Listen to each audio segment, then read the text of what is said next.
मैं doctor Rajeev Mehta, senior consultant psychiatrist, sir Gangaram hospital, new Delhi.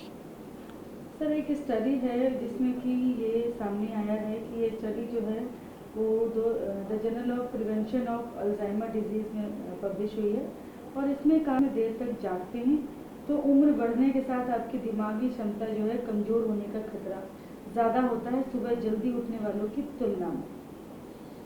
बिल्कुल ठीक कहा गया है। बेसिकली बॉडी का एक सिस्टम बनाया गया है शुरुआत से। तभी पुराने ज़माने में कहा जाता था early to bed early to rise makes a person healthy wealthy and wise. हमारा जो बॉडी है, बॉडी क्लॉक जो है वो लाइट के हिसाब से चलता है। तो अगर हम बहुत देर रात तक जागते रहते हैं तो वो क्लॉक डिस्टर्ब हो जाता है। उस क्लॉक के डिस्टर्ब होने से हमारे कई सारे जो हार्मोन्स हैं, केमिकल्स हैं, उनकी सिक्रीशन जो लाइट के हिसाब से चलती है वो गड़बड़ाने लगती है। तो जब वो गड़बड़ाती है तो धीरे धीरे आपके अंदर बीमारियों का जमावड़ा आना शुरू हो जाता है।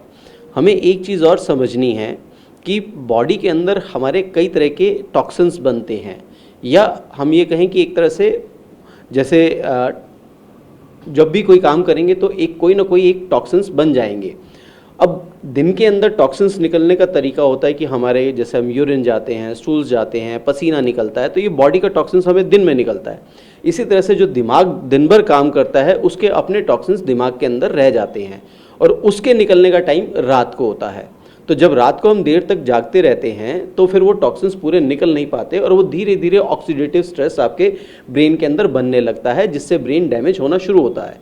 तो अगर हमें ब्रेन के टॉक्सिन्स भी निकालने हैं तो उसके लिए रात को पूरा 8 घंटे लगातार सोना ज़रूरी हो जाता है। सर इसमें ये भी बताया गया कि ऐसे लोगों में जो है वो जिनकी दिमागी क्षमता जो है 25% तक कमज़ोर देखी गई, उनकी सबसे बड़ी वजह थी इसमें धूम्रपान और खराब नींद। बिल्कुल, धूम्रपान के अंदर भी फिर यही चीज़ होगा कि आपके जो मज़ा आएगा वो आना तो आपके ब्रेन में जाकर उसको आपको आनंद देना है। जब वो ब्रेन में जाएगा तो वो एक तरह से टॉक्सिन्स है, तो फिर वहाँ पर जाकर फिर वो आपके नर्व्स को डैमेज करेगा। सिर्फ धूम्रपान को ही ना ले, हम कोई भी तरह का नशा है, चाहे हम अधिक स्क्रीन देख रहे हैं या अल्कोहल ले रहे हैं, कोकेन ले रहे हैं, गांजा ले रहे हैं, ओपियोइड्स ले रहे हैं, सब ने दिमाग पे जाकर अटैक करना है और उस दिमाग की क्षमता के अनुसार वो धीरे धीरे वहाँ पर नर्व्स को डैमेज करना शुरू करता है और जिस इलाके की नर्व डैमेज हुई उस हिसाब से सिम्टम्स आने शुरू हो जाते हैं। सर एक सर्वे सामने आया है जिसमें बताया गया है कि वीडियो देखने से 91% 91% जो बच्चे जो हैं वो आक्रामक हो रहे हैं और 78% दूसरों से घुल मिल नहीं रहे। देखिए, एक तरह से ये आपका प्रिजन बन गया है। जो सेल है वो एक तरह से प्रिजन बन गया है और वो आपका रोल मॉडल भी बन गया है। अब जब बच्चे मोबाइल देखते हैं तो उसके अंदर या तो कार्टून्स देखेंगे या कुछ और चीज़ें देखेंगे और अक्सर उसके अंदर लड़ाई झगड़ा देखेंगे। जब लड़ाई झगड़ा देखेंगे और देखेंगे कि जो लड़ता झगड़ता है या ज़्यादा गुस्से में रहता है वो ज़्यादा पावरफुल है, तो इस तरह से वो रोल मॉडल बनना शुरू हो जाते हैं। तो उनको लगता है कि पावर उसी के अंदर है कि अगर हम आक्रामक हों, अग्रेशन हो। नंबर 1। नंबर 2, इसका अपना एडिक्शन इतना ज़्यादा है कि अगर अब बच्चे को उसके अलावा मज़े की कोई और चीज़ सूझती ही नहीं है, तो अगर उसको हटा लिया जाए तो वो अंदर से एक तरह से चिड़चिड़ापन होता है। ये बिल्कुल वैसे ही है जैसे अल्कोहल हटाएंगे और विड्रॉल सिम्टम्स आएंगे, तो स्क्रीन हटाएंगे तो वो विड्रॉल सिम्टम्स आएंगे और विड्रॉल सिम्टम्स के अंदर सबसे पहला चीज़ एग्रेशन आता है, आक्रामकता आती है।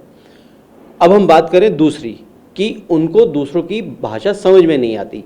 जब आप सिर्फ वर्चुअल वर्ल्ड के अंदर जी रहे हैं तो असली में आपके सामने वाले का चेहरा पढ़ना, उसको समझना कि कैसे कम्युनिकेशन होती है, क्या अंडरलाइंग बातें हैं, रीडिंग बिटवीन द लाइंस, ये चीज़ें समझ में आती ही नहीं है। उनको वहाँ पर बात करना है टेक्स्ट में, इमोजीज के अंदर। तो जब वो चीज़ें समझ में नहीं आती और रियल दुनिया में जाना पड़ता है उनको, तो दोनों के अंदर बहुत अंतर है, वर्चुअल और रियल दुनिया में। तो फिर वो अपने आप को उतना एप्ट महसूस नहीं करते, अपने आप को कमज़ोर महसूस करते हैं, तो इस तरह से उनके सोशल स्किल्स फिर डेवलप नहीं हो पाते। सर इस सर्वेक्षण में बताया गया है कि 83.72% जो बच्चों में नाश्ता के या खाने के समय मोबाइल देखने की लत का जो स्तर तक पहुंच चुका है, 83% तक पहुंच चुका है स्तर। बिल्कुल, ये हो सकता है कि इतना हो और इसके अंदर अधिकतर कसूरवार पेरेंट्स ही हैं। या फिर हमारा समाज ही है, मैं ये कहूँगा। अब दोनों पेरेंट्स को काम करना है, वापस घर आना है, उनके पास बच्चे को संभालने का समय नहीं होता, बच्चा चिड़चिड़ा है, उतनी एनर्जी लेवल है नहीं, तो बच्चे को शांत करने का तरीका क्या होगा कि चुपचाप मोबाइल दे दिया जाए। मोबाइल दिया और वहीं से फिर वो चीज़ शुरू हो गई, और धीरे धीरे बच्चे को ये समझ में आता है कि आनंद वहीं से है। तो हमें पेरेंटिंग के ऊपर भी बहुत ध्यान देना है शुरुआत से ही, ताकि बच्चे इस लत पे ना जाएं। एक हमारे यहाँ और कंसेप्ट कहते हैं जिसको हम कहते हैं DFD, डिवाइस फ्री डिनर। तो एटलीस्ट फैमिली का जो डिनर है that should be device free. उस वक्त अपना मोबाइल, अपना टीवी सब बंद रखें, आपस में बात करें, ताकि एक दूसरे को पढ़ना आए, एक दूसरे की बातें समझना आए, नॉन जजमेंटली आप बात करेंगे। फिर उसके बाद आप पोस्ट डिनर वॉक जा रहे हैं, उस वक्त भी आपके डिवाइसेस बंद हों। तो इस तरह से थोड़ी थोड़ी चीज़ें वापस आ सकती हैं।